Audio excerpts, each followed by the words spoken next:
बघितलं होतं की अशा दोन लाईनचे इक्वेशन की जे ओरिजिन मधून पास होत आहेत त्यांच्या दोघांचं काय तयार केलं तुम्ही कंबाईन इक्वेशन तयार केलं तर ते इक्वेशन काय तयार झालं होतं ax² + 2hxy + by² = 0.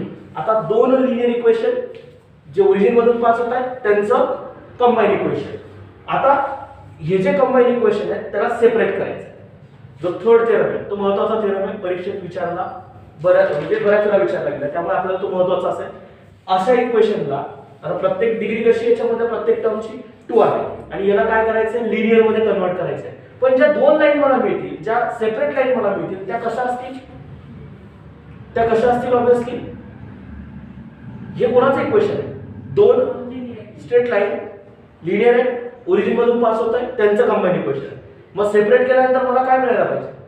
दोन लिनियर इक्वेशन मिळायला पाहिजे की ज्या ओरिजिन मधून पास होत आहे. असं इक्वेशन मला काय पाहिजे? तयार झालं पाहिजे. ओके, मला क्वेश्चन विचारताना असाच काहीतरी क्वेश्चन विचारला जाईल म्हणून लक्षात असू द्या की आपण काय करायचं. म्हणून थेरम नंबर 3 मध्ये बघा, homogeneous equation of degree 2 in x and y, that means तेच equation ax² + 2hxy + by² = 0 represent a pair of lines through the origin if represent the pair of lines through the origin if केव्हा h² - ab ≥ 0. लक्षात घ्या, हे prove करायचं आपल्याला. आणि दोन separate equation जे पण असतील, कारण दाखवण्याचं डिस्क्रिमिनंट डेल्टा पॉझिटिव्ह मला मिळायला पाहिजे तरच आपल्याला ते जे इक्वेशन मिळतील ते कसे असतील ऑब्वियसली दोन सेपरेट इक्वेशन लिनियर फॉर्म मध्ये तयार करता येतील. लक्षात मध्ये त्याचा प्रूफ बघू आपण. प्रूफ मध्ये बघा काय म्हणतात. हे लिनियर इक्वेशन आहे, होमोजेनियस इक्वेशन, ते कन्सिडर करू. Let's consider homogeneous equation of degree 2. Homogeneous equation of degree 2 degree असलेले homogeneous equation जे आपल्याला ऑलरेडी दिलेले. काय ते इक्वेशन? ax² + 2hxy + by² = 0. याला इक्वेशन फर्स्ट नाव देऊ आपण. ओके, लक्षात घ्या काय प्रूव्ह करायचं आहे. लक्षात घ्या a h आणि b हे कॉन्स्टंट आहे. a h b आणि हे तिघाचे तिघ काय म्हणजे कॉन्स्टंट आहे. मग आता लक्षात घ्या की ज्याच्यामधून आपण एक एक पार्ट आपल्याला मेन्शन करायचा आहे, केसेस घ्यावे लागतील. ओके, जर याच्यामध्ये b ची व्हॅल्यू 0 असेल तर काय, b ची व्हॅल्यू ≠ 0 असेल तर काय, आपल्याला केसेस तयार करावे लागतील. कारण का? कारण हे कॉन्स्टंट असतात ना, हे सगळ्यात जास्त फिरवतात. आपण जर एखादं जनरल इक्वेशन घेतलं ax + by + c = 0. आता हे a b आणि c, हे a b आणि c हे ठरवतात लाईन कशी पास होत आहे, कुठून पास होत आहे. बरोबर, जर c ची व्हॅल्यू 0 घेतली मग ओरिजिन मधून पास होत आहे. c ची व्हॅल्यू 0 घेतली तर कुठून पास होत आहे? ओरिजिन मधून. कोणी ठरवलं? c ने ठरवलं. बरोबर आहे. मग जर a ची व्हॅल्यू 0 असेल मग काय? a ची व्हॅल्यू 0 असेल मग काय? y = काहीतरी मिळेल ना मला line parallel to x axis मिळते. जेव्हा a ची व्हॅल्यू 0 असेल त्यावेळेला, b ची व्हॅल्यू 0 असेल त्यावेळेला x ऍक्सिसला पॅरलल लाईन मिळेल, y ऍक्सिसला पॅरलल लाईन मिळेल. म्हणजे लक्षात घ्या a b आणि c ठरवतात कसे इक्वेशन मिळतील, त्याच्यानुसार आपल्याला ते चालू लागेल. म्हणून इथे ज्या केसेस कराव्या लागतील त्या a b आणि h साठी आपण करणार. मग आता आपण केस करतोय ती पहिली केस केली आपण b साठी. बरोबर ना? पहिली केस बघा काय केली. केस फर्स्ट इफ b = 0, जर b ची व्हॅल्यू 0 असेल तर b साठी केली. बरोबर ना? पहिली केस ती जाईल b ची व्हॅल्यू 0, दुसरी केस b ≠ 0. दोघं केसेस करावे लागतील. मग इक्वेशन फर्स्ट कसं तयार? जर b ची व्हॅल्यू 0 घेतली तर कसं तयार होईल? therefore ax² + 2hxy = 0. मग याच्यावर मला काय मिळवता येईल? याच्यात कॉमन कुठेतरी निघतात. कोण कॉमन निघतात? जर मी x कॉमन काढला तर ax + 2hy = 0. म्हणजे ऑब्वियसली दोघांपैकी एक कोणतरी 0 असेल. मग आपण जर कंबाईन केलं ते असं लिहिलं तर चालेल का? x = 0 or ax + 2hy = 0. जर व्यवस्थित ऑब्झर्व केलं तर मला दोन लिनियर इक्वेशन मिळाले. दोन लिनियर x = 0 हे कोणाचं इक्वेशन आहे? स्वतः y ऍक्सिसचं आहे. ओके, आणि हे दुसरं इक्वेशन x आणि y ची पॉवर बघा. याच्यात कॉन्स्टंट आहे का? कॉन्स्टंट c आहे का याच्यात? x आणि y चे व्हॅल्यूज आहेत ना, मग आपल्याला जो कॉन्स्टंट आहे तो काय याच्यामध्ये 0 आहे, म्हणजे ऑब्विसली लाईन कुठून पास होत आहे, म्हणजे y ऍक्सिस तो ओरिजिन मधून जातो दोघं पण. तर झालं ना पहिलं, म्हणजे आपल्याला याच्यामध्ये काय मिळालं, असे दोन लाईनचे इक्वेशन मिळाले, लिनियर इक्वेशन मिळाले जे ओरिजिन मधून पास होत आहे. झालं, जेव्हा b ची व्हॅल्यू काय असेल 0 असेल. मग केस सेकंड सांगा काय, b does not equals to 0. b does not equals to 0. मग आता b does not equals to 0 आपल्याला आता ऑब्वियसली याच्यापासून काय तयार करायचंय, इक्वेशन तयार करायचं. आणि लक्षात घ्या, याच्यापासून ज्यावेळेला मी इक्वेशन सेट तयार करेल ते इक्वेशन आपल्याला पुढे यूज करायचं आहे की रिलेशन a b आणि h मधलं रिलेशन तयार करायला. कारण का आपण आत्ताशी कुठे आहोत, दोन लाईनच्या कंबाईन इक्वेशन मध्ये, अजून त्यांचा स्लोप यायचा बाकी आहे, बरोबर ना. लाईन 1 चं आणि लाईन 2 चं जर कंबाईन इक्वेशन घेतलं तर त्यांच्या स्लोपचं रिलेशन काय, त्याच्यातला a कुठे असेल, b कुठे असेल, c कुठे असेल, यांच्यातलं पण रिलेशन तयार करावं लागेल. म्हणून आपण आता काय करतोय, फक्त सेपरेट इक्वेशन कंबाईन केलं पहिल्या थेरम मध्ये, दुसऱ्यामध्ये त्याला काय करतोय आता सेपरेट करतोय. आता तिसऱ्यामध्ये आपल्याला रिलेशन कुठे वापरायचंय, म्हणजे एक रिलेशन त्यांच्या स्लोपचं रिलेशन मला तयार करायचं. ओके नाउ मग आता b ची व्हॅल्यू जर 0 डज नॉट इक्वल्स टू 0 असेल तर आपण दोघं बाजूला b ने मल्टिप्लाय करून इक्वेशन फर्स्ट करतो. ऑब्वियसली b ची व्हॅल्यू 0 नाही म्हणून मी मल्टिप्लाय करू शकतो. ओके, जर मी दोघं बाजूला मल्टिप्लाय केलं, multiply both side by b to equation first, equation first ला मल्टिप्लाय केलं. ओके, लक्षात ठेवा. ओके, मग मल्टिप्लाय करायचं सांगा, abx² plus 2hbxy plus a²y equal to 0, y² equal to 0 असंच काहीतरी मिळवलंय. ओके, नाउ आपण याला पूर्णपणे कंप्लीट स्क्वेअर तयार करायचा आहे. आपण कंप्लीट स्क्वेअर करतो ना, तयार कुठे गेले कंप्लीट स्क्वेअर तयार, इंटिग्रेशन मध्ये थर्ड टर्म ऍडजस्ट करतो, बरोबर ना. अशी एक थर्ड टर्म ऍडजस्ट करतो की ज्याच्यामध्ये कंप्लीट एकदम a² b² a² plus b² a² minus b² चा फॉर्म आपण त्याच्यामध्ये आणायचा. मग तो फॉर्म मला याच्यामध्ये आणायचा असेल तर मी काय करतो, याच्यामध्ये h² x² ने काय करतो, ऍड आणि सबट्रॅक्ट x² s². ओके, ती थर्ड टर्म असेल ती. मग काय करू, add and subtract h² x². Okay, मग ऍड सबट्रॅक्ट करू. चला सांगा बरं काय येईल, मग पूर्णपणे abx² plus 2hbxy plus b²y². कुठे लागते आपल्याला अजून नंतर ठेवू आपण, plus h² x² minus h² x² equal to 0. चला आता काय दिसतंय आणि कसं दिसतंय मला ते सांगायचं. कोणीतरी कॉमन निघेल किंवा पूर्णपणे एक परफेक्ट स्क्वेअर तयार होईल, आणि कोणामध्ये तरी कॉमन एक स्क्वेअर काढता येईल की आपल्याला त्याच्यात ऍडजस्टमेंट करता येईल असं. चल सांग, कोणत्या तीन टर्म आहेत की ज्या परफेक्ट स्क्वेअर मध्ये, ब्रॅकेटच्या स्क्वेअर मध्ये तयार होतात, कोणत्या तीन टर्म आहेत?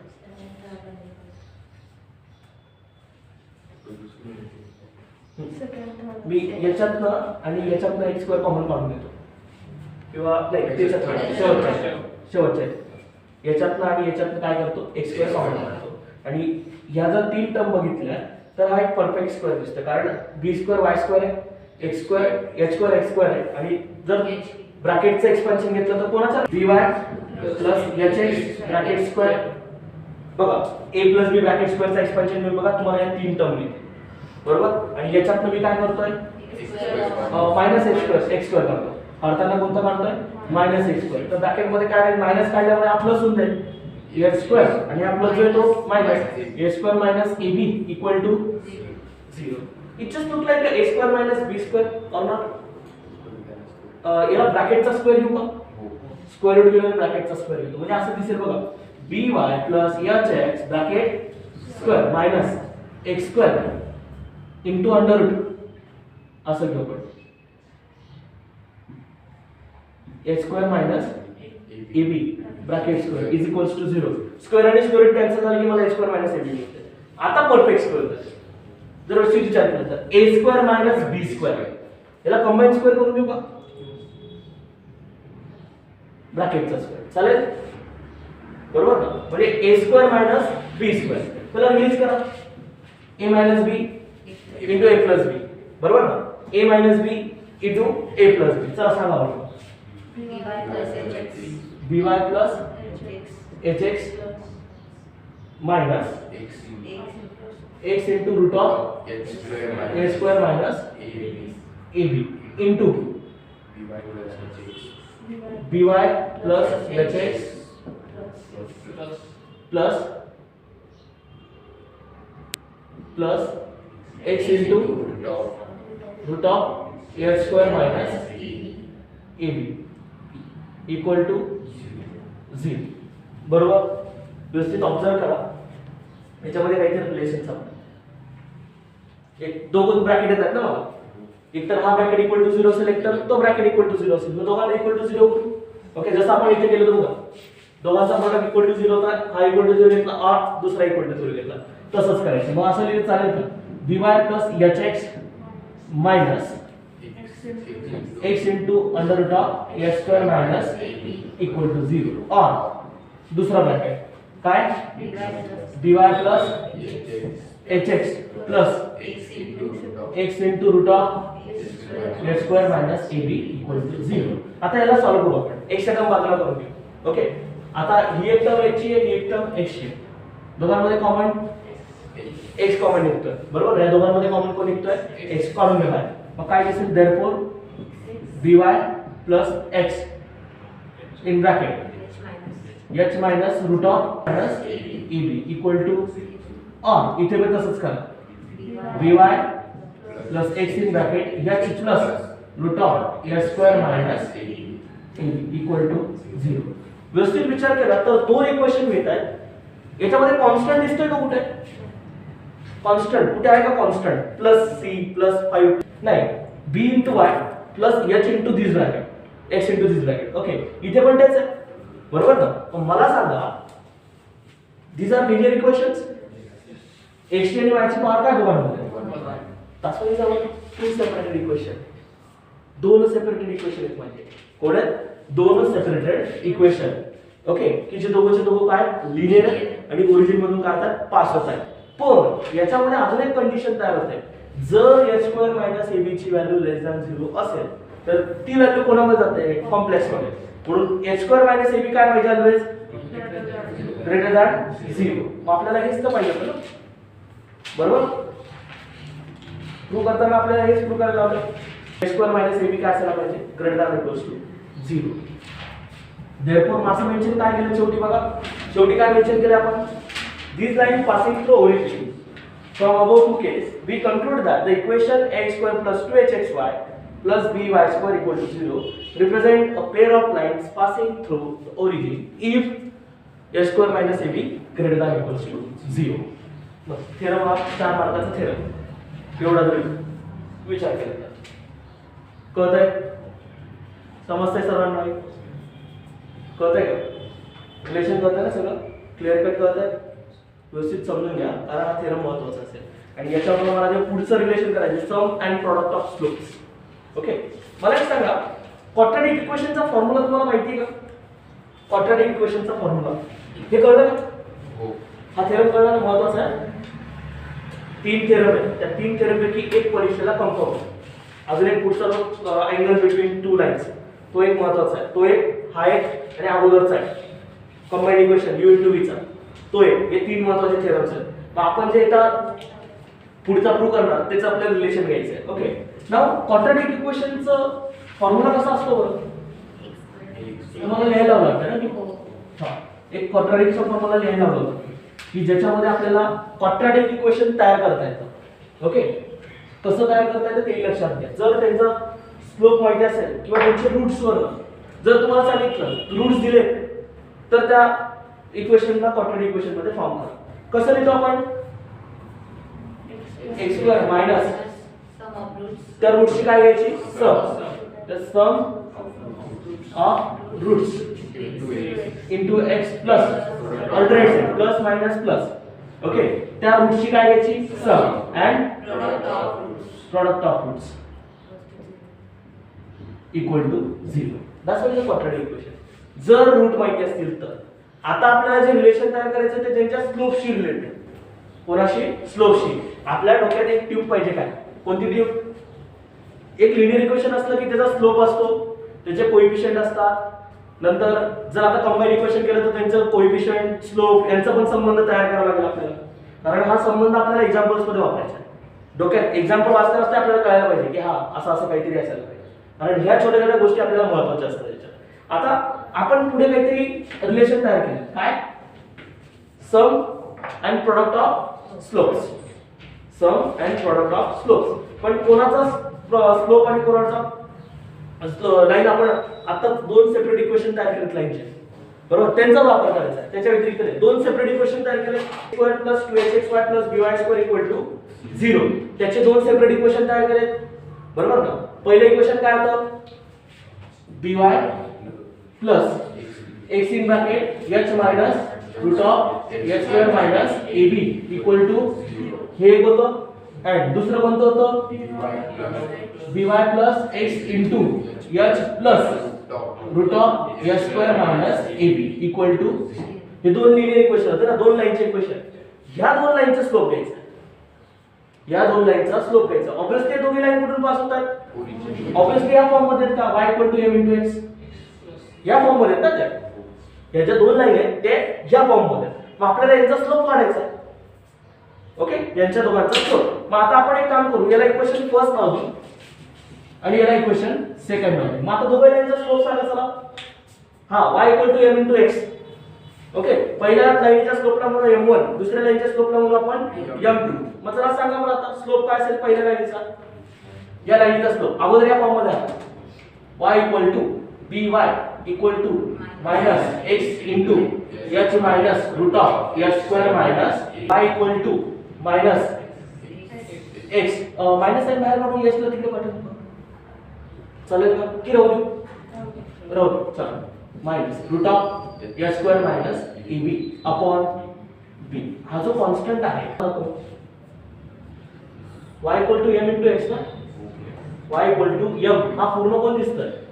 m. आणि हा x, y equal to m into x, म्हणजे हा जो m असेल तो कोण असेल? माझा स्लोप असेल. Therefore m1 is equals to minus h minus, हा मायनस पण असेल कारण m into x root of h square minus ab upon, हाच आहे बरोबर आपण काढलेला m1.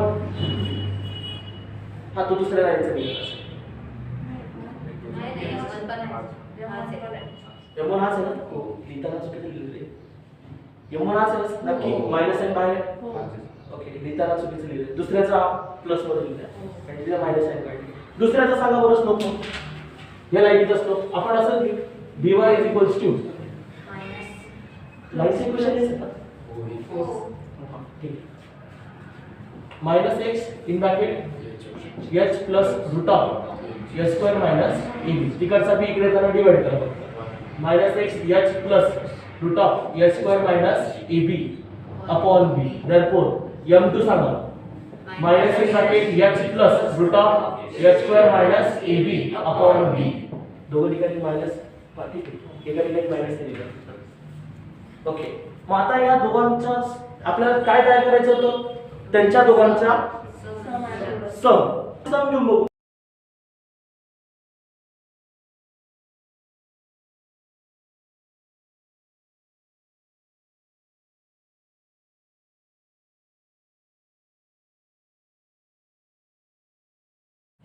ओके, आता सम घ्यायची दोघांच्या स्लोपची सम कन्सिडर.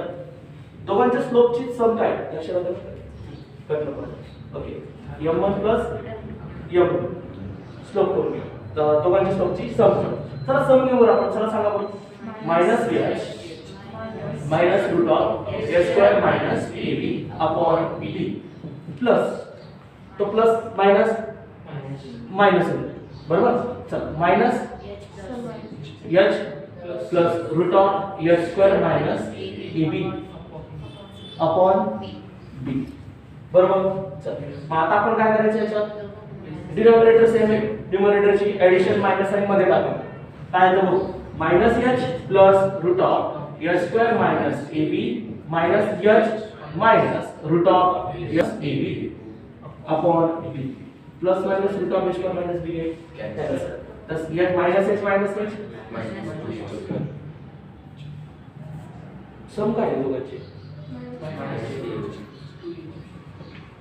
लक्षात घ्या बरं का, कधी कधी आपल्याला ते क्वाड्रॅटिक इक्वेशन तयार करायचंय, आपल्याला ते मी फॉर्म लागतात क्वाड्रॅटिक इक्वेशन सुद्धा फॉर्म करायचंय. मग आपल्याला त्यांचे स्लोपचे प्रोडक्ट, आपल्याला स्लोपचं क्वाड्रॅटिक इक्वेशन तयार करायचं, स्लोपचं त्या लाईनच्या स्लोपचं क्वाड्रॅटिक इक्वेशन तयार करायचं.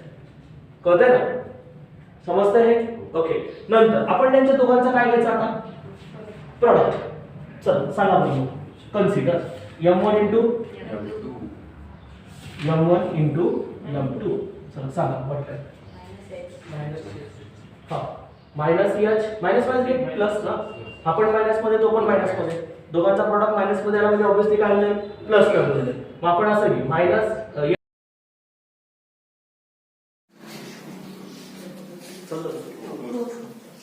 दोघांच्या स्लोपचा काय घेतला आपण इथे, दोघांचा slope minus minus gate plus. आता जस्ट प्रॉडक्ट घेतल्यानंतर परत एकदा आपण न्यूमरेटरच्या ब्रॅकेट्सला काय करणार, सॉल्व करणार. It just look like a plus b a minus b. Okay, just solve using a square minus b square. H into h will be the h square minus root, just square and square root get cancelled. In bracket h square minus ab upon b square. बरोबर. आता minus sign आतमध्ये गेली तर काय येईल, h square minus h square plus ab upon b square plus minus h square get cancelled. Okay, ab upon b square, एक b काय जाईल म्हणजे a upon b. प्रोडक्ट काय आला दोघांचा, बरं m1 कोण होता, m1 कोण होता, स्लोप कोणाचा, फर्स्ट लाईनचा. फर्स्ट लाईन कुठून आणली होती, जे कंबाईन इक्वेशन होतं त्याला सेपरेट करायचं. मग हे आपल्याला सरळ सरळ एक इक्वेशन तयार होईल, एक सिंपल इक्वेशन तयार होईल. ओके. मग आपल्याकडे जर एखादं कंबाईन इक्वेशन असेल 2h square sorry a square plus 2hx plus by square equal to 0, तर आपल्याला त्या दोन लाईनचं स्लोप सेपरेट इक्वेशन न काढता त्यांच्या दोघांचं लाईनचं स्लोपची काय घ्यावं लागेल, आपल्याला सम घेता येऊ शकते. बरोबर. त्यांच्या दोघांच्या स्लोपचं प्रॉडक्ट मला घेता येऊ शकतो, डायरेक्ट कम्पेअर करून डायरेक्ट घेता येईल. आणि मग आपल्याला त्यांच्या दोघांच्या स्लोपचं क्वाड्रॅटिक इक्वेशन तयार करायचं आहे. त्यांच्या दोघांच्या कोणाच्या, त्या दोन लाईन्सच्या, त्यांच्या दोघांच्या स्लोपचं काय तयार करता येईल मला, क्वाड्रॅटिक इक्वेशन. ओके. नाव मग आता क्वाड्रॅटिक इक्वेशन पण तयार करू आपण. आपल्याला अजून एक लागणार आहे ते म्हणजे त्यांच्या दोघांच्या स्लोपचा सबट्रॅक्शन, म्हणजे गरज आपल्याला लागली तरची गोष्ट आहे, पण घेताना आपल्याला हेच काहीतरी घ्यावं लागेल. ओके. नाव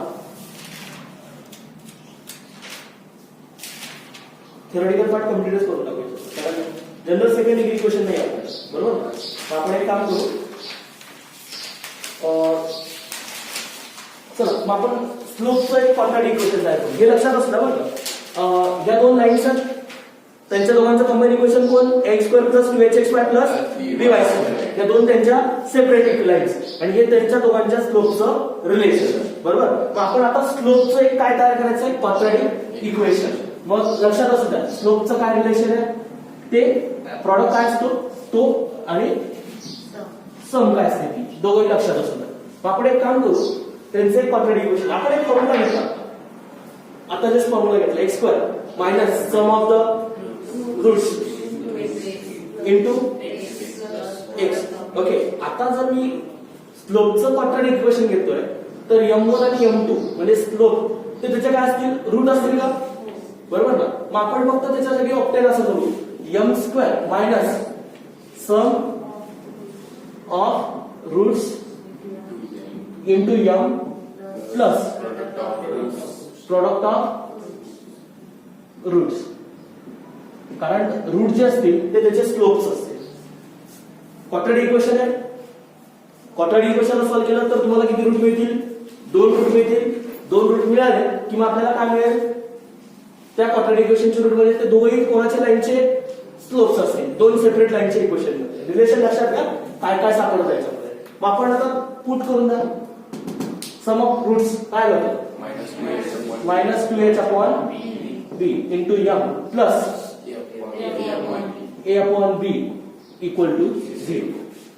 मल्टिप्लाय करून द्या b, multiply followed by b, minus minus get b m square minus plus 2 b sorry बीचा आपल्याला कॅन्सल झाला h m plus a equal to बघा बघा हेच इक्वेशन आलंय हेच इक्वेशन आलं ना हे केव्हा पण जेव्हा बीच व्हॅल्यू केस सेकंड साठी करतो ना आपण थेरम मध्ये केस सेकंड मध्ये आपण इक्वेशन काढलं होतं लाईनचे दोन जेव्हा बीच व्हॅल्यू काय असेल नॉट इक्वल टू 0 असेल लक्षात म्हणजे हे आपल्याला पर्टिक्युलर फॉर्म आपल्याला मिळतोय quadratic equation of their slopes त्या स्लोपचं इक्वेशन कधी कधी आपल्याला हे इक्वेशन दिलेलं असेल आणि या इक्वेशन मधून त्या लाईनचे स्लोप काढायचे असतील आणि मग त्या लाईनचं कंबाईन इक्वेशन फॉर्म करायचं असेल एक कंबाईन विचारू शकतात काही एकत्र करून विचारतील ओके नंतर जो पार्ट आहे तो म्हणजे नेचर ऑफ लाईन्स कुठला पार्ट आहे nature of lines nature of lines म्हणजे काय ऑब्विसली नेचर ऑफ लाईन्स आता ऑब्विसली आपण जर विचार केला तर हा एक महत्वाचा भाग कारण कसं आहे नेचर ऑफ लाईन म्हणजे 2 मार्कांच्या एमसीक्यू साठी हा महत्वाचा भाग आहे आपण एक क्वाड्रॅटिक इक्वेशन मिळवलं तर ती लाईन कुठल्या फॉर्म मध्ये लाईन कारण ऑब्विसली स्लोप ठरवेल ना तो कुठल्या फॉर्म मध्ये मग लाईन्स रिअल आणि डिस्टिंक्ट केव्हा जसं आपण क्वाड्रॅटिक इक्वेशन रूट्स बघायचं बघा नेचर ऑफ रूट्स बघायचं काय बघायचं नेचर ऑफ रूट्स आपल्या दिलेले जे लिनियर इक्वेशन असायचे ते लिनियर इक्वेशन क्वाड्रॅटिक इक्वेशन जर घेतलं तर क्वाड्रॅटिक इक्वेशनचं नेचर ठरवायचं आणि कोण ठरवायचे त्याचे रूट्स ठरवायचे मग त्या रूट्स वरून आपण यांना कम्पेअर करायचं बघा a² + bx + c बरोबर एबीसी कम्पेअर करायचं त्याच्यामध्ये आपण डिस्क्रिमिनंट काढायचो आणि त्या डिस्क्रिमिनंट वरून आपल्याला 3 केसेस मिळायच्या real and distinct real and repeated आणि डज नॉट एक्झिस्ट म्हणजे त्याला कॉम्प्लेक्स मध्ये रूटची व्हॅल्यू आपल्या अंडर मध्ये h² - ab काढायचा लेस दॅन 0 यायचा मग आपल्याला नेचर ऑफ रूट साठी आपल्याला डिस्क्रिमिनंट काढावं लागेल त्याच्यासाठी आपल्याला काहीतरी मिळेल काय मिळायला पाहिजे याच्या b² - 4ac रूट काढतो ना आपण b² - 4ac म्हणजे आपला डिस्क्रिमिनंट कोणामधला फॉर्म्युला मेथड मधला रूट मधली व्हॅल्यू अंडर b² - 4ac मग कम्पेअर केल्यानंतर मला सांगा काय मिळेल याच्याशी कम्पेअर करावं लागेल मला b² - 4ac याच्यात b कोण a कोण h कोण कम्पेअर करावं लागेल ना मग याच्यामध्ये a कोण आहे b आहे ना माझा बरोबर नंतर b कोण आहे 2h ओके आणि c कोण आहे a आहे मग याच्यामध्ये पुट करून द्या फक्त चला सांगा मग 4h² 4 into a कोण आहे b आहे कम्पेअर करू एक काम करू का आता कम्पेअर करू याला कॅपिटल लिहू याला कॅपिटल बी आणि याला कॅपिटल सी चालेल आता ओके ते कन्फ्युजन आहे ओके पुढे b² 4h² 4 into b into c मग 4h² - 4ab ओके कॉमन 4 जर कॉमन 4 काढलं तर काय मिळतंय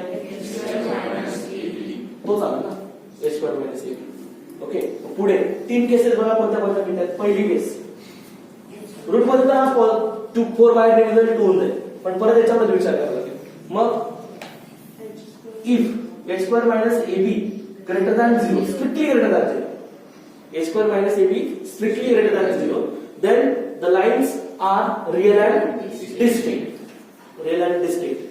then lines are real and distinct बरोबर नंतर इक्वल टू 0 असल्यावर रिपीटेड रूट्स मिळतील ना जे रूट्स असतील या क्वाड्रॅटिक इक्वेशनचे ते काय असतील दोघं स्लोप सारखे मिळतील जर दोघं स्लोप सारखे मिळाले तर याचे रूट्स आहेत ना ते जर सारखे मिळाले तर स्लोप सारखे मिळतील ना माझे कारण याचे रूट्स म्हणजे कोण आहेत माझे त्या 2 लाईनचे स्लोप या लाईनीचा आणि या लाईनीचा जर 2 स्लोप सारखे असतील तर लाईन पॅरलल असेल एकमेकांना मग त्यांच्या दोघांचं कंबाईन इक्वेशन आपल्याला फॉर्म करावं लागतं बरोबर ना स्लोप सारखा आहे पण ओरिजिन मधून पास होत आहे जर स्लोप सारखा आला तर दोघे लाईन सारख्या झाल्या काही फरक पडणार आहे का मग लाईन्स आर कोइन्सिडेंट ना कारण लाईन्स कुठून पास होत आहे ओरिजिन कडून आता जो स्लोप सारखा येतो म्हणजे दोघे लाईन एकाच ठिकाणी आले. Thus lines are coincident. Okay, coincide. आणि शेवटची case a square minus ab less than 0. Simply म्हणायला गेलं तर the lines are imaginary. Imaginary असतील म्हणजे obviously lines are not real, म्हणजे आपल्याला लाईन्स फॉर्म नाही करता येतात. सिम्पली म्हणायला गेलं त्यांचं दोघांचं कम्युनिकेशन आपल्याला प्रॉपरली मिळणार नाही. थर्ड केस आपल्याला फेल. पहिल्या दोन केसेस महत्वाच्या आहेत. लक्षात कळतंय काय? हे झालं नेचर ऑफ लाईन्स. लाईन्स कशा असतील काय असतील हे ठरवतं. कळतंय काय?